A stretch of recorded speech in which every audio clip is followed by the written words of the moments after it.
Hello students, welcome back.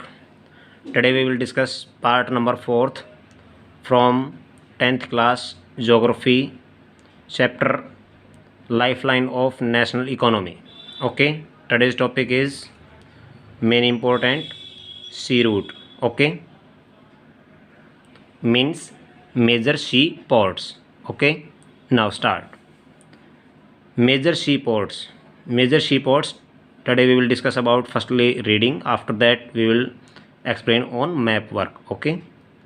Major sea ports यानी जो सी ports हैं जो इंडिया के मोस्टली जो साउथ इंडिया में जो वेस्टर्न कोस्टल एरिया है और जो ईस्टर्न कोस्टल एरिया है उस पर कौन कौन से ऐसे पोर्ट हैं जो मोस्टली ट्रांसपोर्ट के लिए यूजेबल होते हैं, जो कि फॉरेन कंट्रीज़ में भी हम अपने जो गुड्स को सर्विसेज को एक्सपोर्ट इंपोर्ट करते हैं। With a long coast line 7,516.6 kilometre 7,516.6 kilometre जो कोस्टल लाइन एरिया है इंडिया का। India is dotted with the 12 major and 200 notified non major minor intermediate ports. Very most important 12 major ports. Today we will discuss about only 12 major ports. इसके अलावा 200 कुछ minor जो हैं वो ports भी हैं, बट 12 पोर्ट्स इंपॉर्टेंट है। ठीक है, जो ईस्टर्न पर 6 और वेस्टर्न कोस्टल पर 6 हैं। These major ports handle 95% of the India's foreign trade. Indian यानी कि फॉरेन ट्रेड का ओनली 95% 12 मेजर पोर्ट हैं वो इसको यानी कि हैंडल करते हैं। ठीक है, कांडला इन कच्छ, वेरी मोस्ट इंपॉर्टेंट, ध्यान रखना। कांडला है ये पोर्ट है इन कच्छ जो गुजरात के अंदर कच्छ जगह है। Was the first port developed soon after independence to ease the volume of trade on the Mumbai port. Mumbai port के बर्डन को कम करने के लिए वहाँ पर कांडला पोर्ट जो सबसे पहला पोर्ट बनाया गया था, जो कि इंडिपेंडेंस के बाद, इंडिया इंडिपेंडेंस होने के जस्ट बाद में कांडला पोर्ट बनाया था सबसे पहला। इस बात का ध्यान रखना, क्वेश्चन आएगा ये आपका डेफिनेटली। ठीक है, तो वो मुंबई पोर्ट का जो ट्रेड वॉल्यूम था उसके अकॉर्डिंग उसको बनाया गया था। ठीक है, मुंबई भी अपने आप में पोर्ट है, बट इसके जो बर्डन को थोड़ा सा कम करने के लिए कांडला पोर्ट को आफ्टर इंडिपेंडेंस उसको बनाया गया था। In the wake of loss of the Karachi port to Pakistan. अब इसमें ये भी है कि आफ्टर द पार्टीशन इसमें कुछ पार्ट हमारा ऐसा था कि जो कांडला पोर्ट एरिया है उसका कुछ हिस्सा जो कराची पोर्ट एरिया था वो पाकिस्तान का पार्टीशन करने की वजह से वो उसमें चला गया। कराची पोर्ट है वो कराची है, आप जानते हैं ये पाकिस्तान में है। ये पोर्ट भी पहले इंडिया के अंदर ही था गुजरात के कोस्टल एरिया पर, बट एट प्रेजेंट पाकिस्तान में है। Kandla also known as the on page number 85 on top Deendayal port. ठीक है, इसको दीनदयाल पोर्ट के नाम से जानते हैं। Very most important is a tidal port, और ये टाइडल पोर्ट है, टाइडल पोर्ट। ठीक है, Kandla also known as the Deendayal port is tidal port. Clear, very most important question बनेंगे बेटा यहाँ पर। It caters to the convenient handling of the export and imports of the high productivity granary. इसमें सबसे mostly export import किया जाता है granary and industrial belt stretching across the state of the Jammu Kashmir, Himachal Pradesh, Punjab, Haryana, Rajasthan, Gujarat. यानी कि मोस्टली इस पोर्ट से granary और इंडस्ट्रियल जो वर्क होता है, मोस्टली जो प्रोडक्ट होते हैं उनको सप्लाई किया जाता है। जो इस कांडला पोर्ट से जो कनेक्ट हैं वो मोस्टली स्टेट हैं, वो जम्मू कश्मीर है, हिमाचल प्रदेश है, पंजाब, हरियाणा और राजस्थान एंड गुजरात है। ठीक है, जैसे कि आपको पता है कि NH8 जो है वो हमारे पास से यहाँ से क्रॉस हो रहा है, उसमें से भी वहाँ से भी आपको पता है कि मोस्टली जो वर्क होता है एक्सपोर्ट इम्पोर्ट होता है वो ये कांडला पोर्ट से ही जो गुड्स जो और सर्विसेज होती हैं वो यहाँ पर सप्लाई की जाती है। ठीक है, फिगर देख रहे हैं आप, trucks being driven into the vigil at the Mumbai port. Mumbai port पर किस तरह से ट्रकों में शिप से जहाज़ जो यानी जहाज़ में जो माल आता है उसको लोड करके उसको वहाँ पर आउट किया जा रहा है, निकाला जा रहा है और बाहर रखा जा रहा है। Now Mumbai is the biggest port with a spacious natural and the well sheltered harbour. जो सबसे अच्छी तरह से यानी कि सुरक्षित जगहों के रूप के अकॉर्डिंग अगर बात करें, ठीक है, तो ये शेल्टर्ड हार्बर के रूप में, हार्बर और पोर्ट एक ही बात है, जिसको बंदरगाह और पत्तन कहते हैं हिंदी में। ठीक है, तो मुंबई है वो सबसे बड़ा है। जवाहरलाल नेहरू इंपॉर्टेंट है। Jawaharlal Nehru port was the plant with a view to the declinist of the Mumbai port and the serve a hub port of the this region, यानी कि इस क्षेत्र में ज़्यादा वर्क के लोड होने की वजह से मुंबई पोर्ट के पास ही, महाराष्ट्र में उसके पास ही जवाहरलाल जो नेहरू के नाम से भी एक पत्तन बनाया गया है जो काफ़ी इम्पोर्टेंट है। मुंबई में ही है, मुंबई के बिल्कुल पास ही है, कहने का मतलब महाराष्ट्र कोस्टल एरिया पर। तो ये मुंबई के बर्डन को कम करने के लिए जवाहरलाल नेहरू पत्तन को बनाया गया था। बट इंडिया की इंडिपेंडेंस होने के बाद में जो बनाया गया था वो कांडला था। ठीक है, नेक्स्ट है विद यस हो गया मारमगो, वेरी इंपॉर्टेंट, ध्यान दीजिए। मारमगो ये भी पोर्ट का नाम है, मारमगो पोर्ट इन गोवा। ठीक है, इज़ द प्रीमियर आयरन और the exporting port of the country, यानी कि यहाँ से प्रीमियर जो आयरन होता है, यानी कि आयरन का एक्सपोर्ट करने वाला जो सबसे बड़ा पोर्ट है वो है मारमगो। और मारमगो है वो कहाँ है, गोवा में है। ठीक है, गोवा के कोस्टल एरिया पर। ठीक है, वेस्टर्न कोस्टल एरिया की बात कर रहे हैं एट प्रेजेंट हम इंडिया के। फर्स्टली हमने पढ़ा कांडला गुजरात, उसके बाद में मुंबई, मुंबई के पास जवाहरलाल नेहरू, और उसके बाद में मारमगो। ठीक है, मारमगो गोवा में है। ठीक है, आगे नेक्स्ट करते हैं। This port accounts for about 50% of the Indian iron ore export. 50% जो इंडियन आयरन ओर है उसको एक्सपोर्ट करने वाला काम किया जाता है इस पोर्ट से। किस पोर्ट से, मारमगो से। न्यू मैंगलोर ये नया पोर्ट एक और है, ध्यान दीजिए। 6 पोर्ट की बात करेंगे मोस्ट इंपॉर्टेंट। पहला हमने किया है कांडला, दूसरा हमने किया मुंबई, तीसरा किया है जवाहरलाल नेहरू। ठीक है, चौथा है मारमगो पोर्ट, और पांचवा है आप देख रहे हैं न्यू मंगलोर। ठीक है, ये जो कर्नाटका के अंदर जो कोस्टल एरिया पर है new Mangalore port, located in Karnataka, caters to the export of the iron ore concentrates from the Kudremukh mines. और इसमें से भी आयरन ओर को ही सप्लाई किया जाता है, जो कुद्रेमुख माइन है कर्नाटका में, वहाँ से सप्लाई करके इस न्यू मंगलोर तक पहुँचाया जाता है और वहाँ से उसको एक्सपोर्ट किया जाता है अदर कंट्रीज़ में। Kochi, Kochi is the extreme south western port. Kochi है वो केरल में है, आप ध्यान दीजिए। कोच्चि जो है ये पोर्ट है। ठीक है, और ये साउथ वेस्टर्न पोर्ट है, जो इंडिया का सबसे साउथ वेस्टर्न पोर्ट पार्ट है वो कोच्चि है। Located at the entrance of the lagoon with the natural harbour. और ये लैगून और नेचुरल हार्बर के रूप में है, प्राकृतिक बंदरगाह है ये नेचुरल, और लैगून से, यानी कि यहाँ पर इसके पास काफ़ी बड़ी झीलें बना करके तब इसको यूज़ किया जाता है। ठीक है, आप देख सकते हैं picture, tanker discharging crude oil at the new Mangalore port. ठीक है, किस तरह से क्रूड ऑयल को किस तरह से टैंकर से निकाल करके उसको न्यू मंगलोर पोर्ट पर उसको यानी कि सप्लाई किया जा रहा है। Moving along the east coast, अब चलते हैं हम ईस्ट कोस्ट की तरफ। ठीक है, वेस्टर्न कोस्टल की क्लियर होगी 6 मेजर पोर्ट की। ठीक है, you would see extreme south eastern port of Tuticorin. Tuticorin बेटा तमिलनाडु में है, ध्यान दीजिए प्लीज़, इन तमिलनाडु। ठीक है, this port has the natural harbour, ये भी नेचुरल हार्बर है। ठीक है, और एक और इम्पोर्टेंट पॉइंट है, एंड रिच हिंटरलैंड। हिंटरलैंड का मतलब होता है कि ये पूरी तरह से लैंड लॉक्ड सिस्टम में है, चारों तरफ से ज़मीन से यानी कंप्लीट घिरा हुआ एरिया है, और वन साइड से भी इसका यानी कि 3 साइड से लैंड पार्ट से घिरा हुआ है, 1 साइड में वाटर बॉडीज़ के टच हो रहा है। Thus it has the flourishing trade handling और the large variety of the cargoes. Cargoes होते हैं जो बड़े बड़े काफ़ी जो यानी कि जो ये शिप्स होते हैं उनको उसमें वहाँ पर यानी कि स्टे करके वहाँ से माल को सप्लाई किया जाता है। Okay, come on next page. Even our neighbouring countries Sri Lanka, क्योंकि यहाँ आप देख रहे हैं समझ रहे हैं अच्छी तरह से कि जो अभी हमने पढ़ा है पीछे तमिलनाडु का जो पोर्ट है, ठीक है, जो कि हम अभी बात कर रहे थे तुत्तीकोरिन की। ठीक है, वो यहाँ से इसका सप्लाई किया जाता है उस श्रीलंका में, मालदीव में, इन कंट्रीज़ में किया जाता है। कोस्टल रीजन्स ऑफ इंडिया जो इसके टच में एरिया जितने भी आते हैं countries.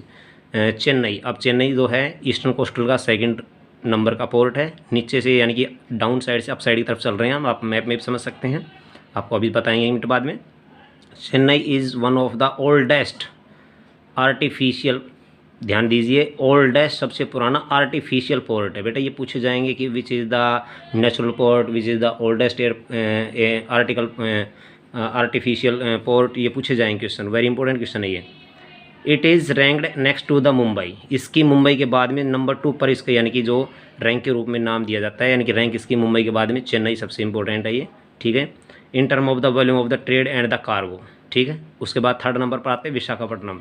Visakhapatnam is the deepest land locked and well protected port. ठीक है, डीपेस्ट सबसे गहरा, लैंड लॉक्ड ज़मीन से घिरा हुआ, एंड वैंड प्रोटेक्टेड पोर्ट यानी पूरी तरह से संरक्षित, पूरी तरह से।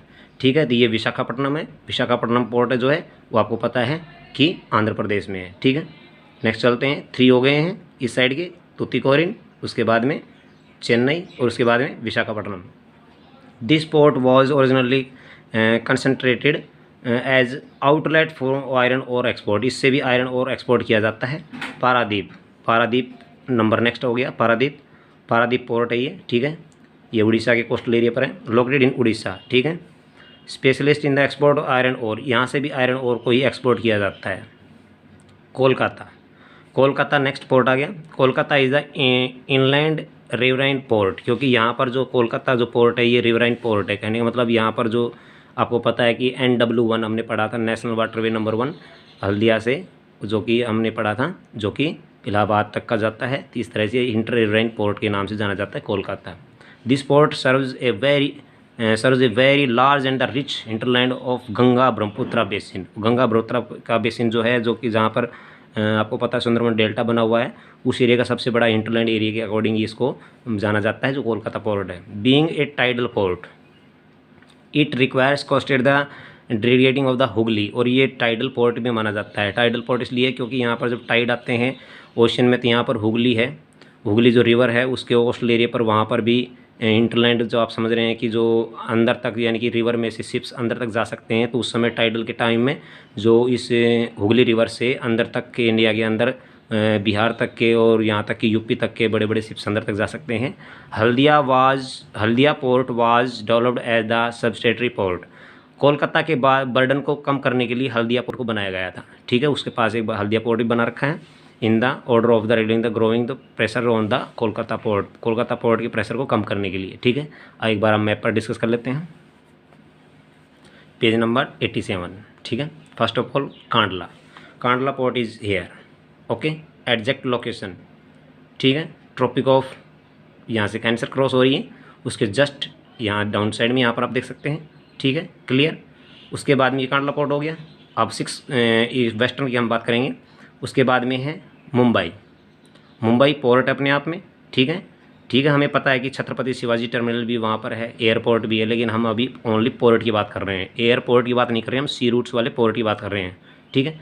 उसके बाद में जवाहरलाल नेहरू, आपको पता है, जो भी हमने बताया था आपको, 1 2 3, ठीक है। मारमगो इन गोवा, ओके।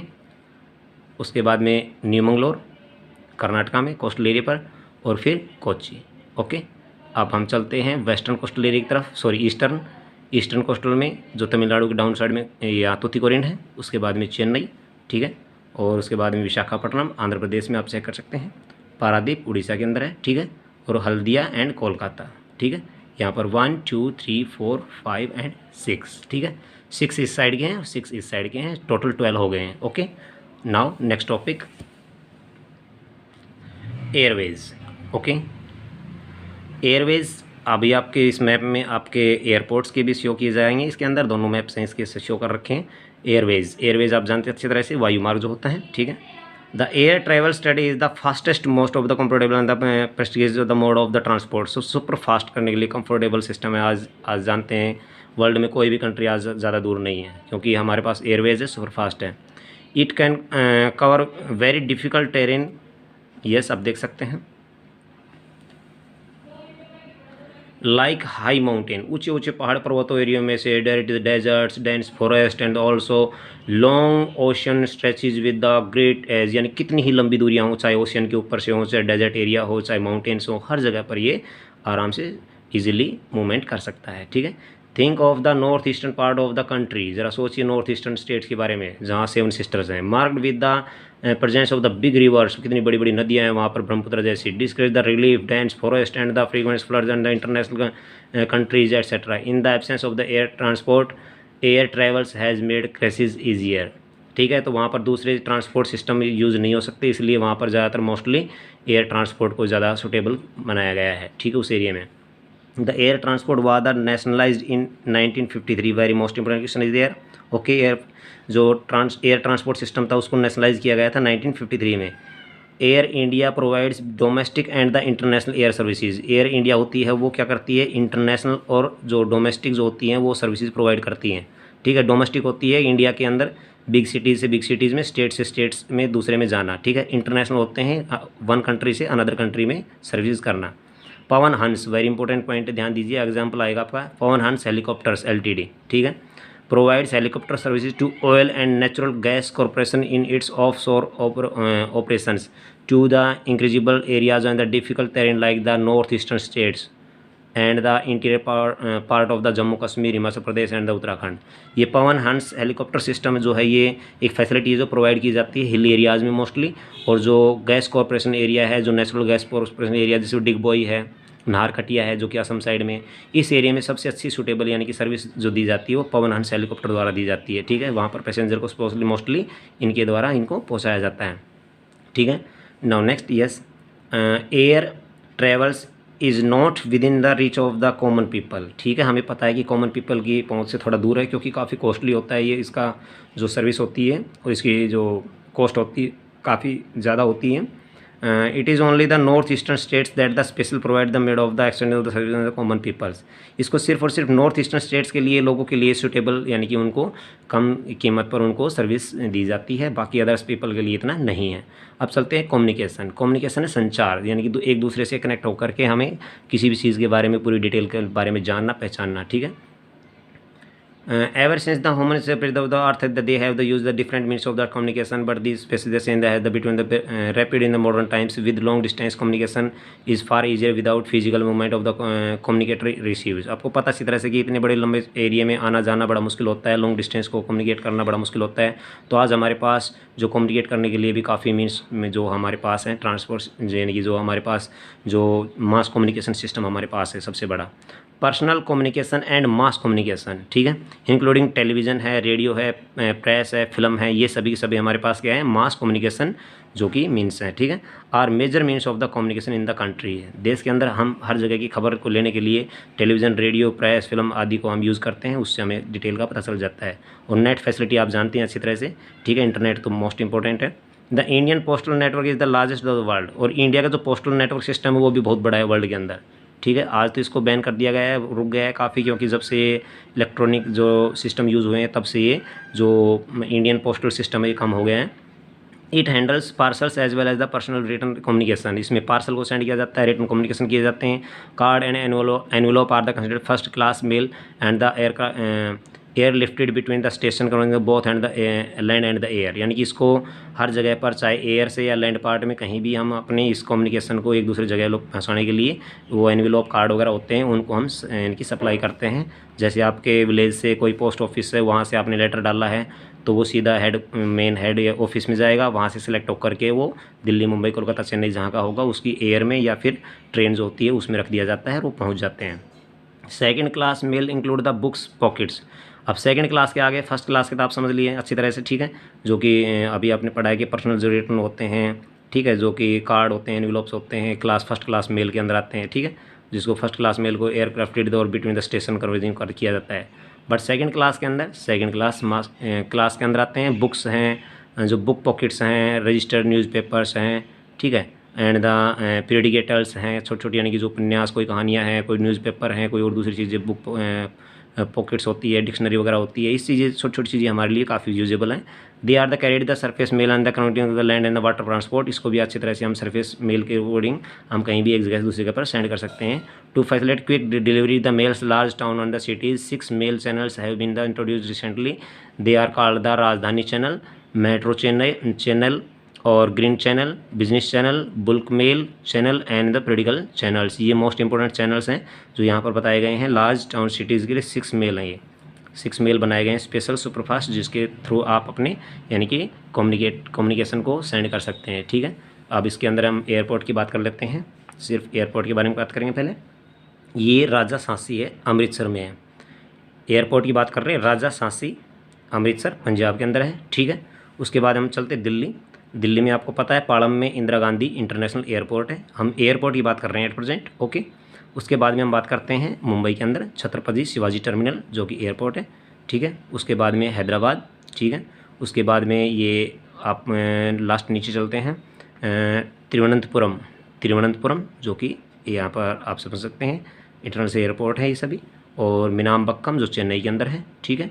उसके बाद में लास्ट हम देखते हैं नेताजी सुभाष चंद्र बोस, नेताजी सुभाष चंद्र बोस के नाम से कोलकाता में ये इंटरनेशनल एयरपोर्ट्स हैं। ठीक है, इसको रीड करना है, समझना अच्छी तरह से मैप को, और इसको फिल भी करना है प्रैक्टिस के लिए। Come on page number 88। Do you know digital India in and the umbrella programme? Digital India is an umbrella programme, very important, to prepare the India for the knowledge based in the transformation. The focus of the Digital India program on the being transformative the relays IT Indian talent plus IT information technology। ठीक है, Indian talent plus IT की दो full form यहाँ पर बताई गई है कि किस तरह से इंडियन टैलेंट जो है उसको आगे आज टेक्नोलॉजी में आगे बढ़ाना है। तो इन्फॉर्मेशन टेक्नोलॉजी IT की फुल फॉर्म होती है सूचना प्रौद्योगिकी, जिसको हिंदी में कहते हैं। ठीक है, IT इंडिया टुमारो, इसको अलग से नाम दिया गया था इंडिया टुमारो। ठीक है, and it the on making the technology centre on the blazing change. आज इस चीज़ पर काफ़ी फोकस किया जा रहा है कि इंडिया को पूरी तरह से ट्रिपल IT बनाया जा रहा है। ठीक है, जिसमें ट्रिपल IT में आप समझ गए हैं अच्छी तरह से, क्या क्या समझे आप? ट्रांसमोटिव टू ट्रिलीज। ठीक है, यहाँ पर आपने पढ़ा है कि डिजिटल इंडिया बनाने के लिए प्रोग्राम किए गए हैं, उसमें IT इंडियन टैलेंट, नेक्स्ट है IT इंफॉर्मेशन टेक्नोलॉजी, और नेक्स्ट है इंडिया टुमारो, जिसको बनने के बाद में टोटल लास्ट में इंडिया टुमारो बनता है। पहले इंडियन टैलेंट प्लस IT होना चाहिए, उसके बाद में IT इंडिया टुमारो बन जाता है। ठीक है, तो ये मेन यानी कि जो आज की जो कंट्री को पूरी तरह से नेटवर्क में कनेक्ट करने के लिए ये फैसिलिटीज़ बनाई गई है, दी गई है। अब आप देख सकते हैं कि ऑन हाईवे आपको कहीं भी इमरजेंसी कॉल बॉक्स मिल जाता है, वहाँ से आप कॉल कर सकते हैं। ये हाईवे पर बने हुए हैं, दिखाए गए हैं यहाँ पर कम्युनिकेशन के लिए। India is one of the largest telecom networks in Asia, including the urban places. More than the 2/3 of the villages in India have already been covered with the subscriber trunk dialing (STD). STD आप जानते हैं अच्छी तरह से, आज ये time बहुत कम हो गया कि STD को यूज़ करते हैं लोग। Telephone facility in order the strength of the follow the formation of the grass to the high level, and the government has the made the special to provide the extreme the 24 hours STD facility every village to in the country. यानी कि हर गांव के अंदर STD facility दे रखी है 24 our के according. आप कहीं से कहीं भी कॉल कर सकते हैं, बात कर सकते हैं। ठीक है, नेक्स्ट है there is the uniform state of the STD facility और India. It has been the possible for the integration of the development of the space technology with the communication technology. ये सारा जो टेक्नोलॉजी बनी है, space technology है, उसके द्वारा ही ये सारा पॉसिबल हुआ है, जिसमें कम्युनिकेशन टेक्नोलॉजी स्टार्ट की गई है। ठीक है, मास कम्युनिकेशन के अंदर बात करते हैं। Mass communication provide the entertainment and the creates the awareness among the people और the various national program and the policies. Mass communication आप जानते हैं अच्छी तरह से इंटरटेनमेंट के लिए हमारे काम आते हैं, जिसमें इंक्लूड होते हैं रेडियो है, टेलीविजन है, न्यूज़पेपर है, मैगजीन है, बुक्स एंड द फिल्म्स आते हैं सभी। ठीक है, ये मास कम्युनिकेशन के एग्जाम्पल हैं।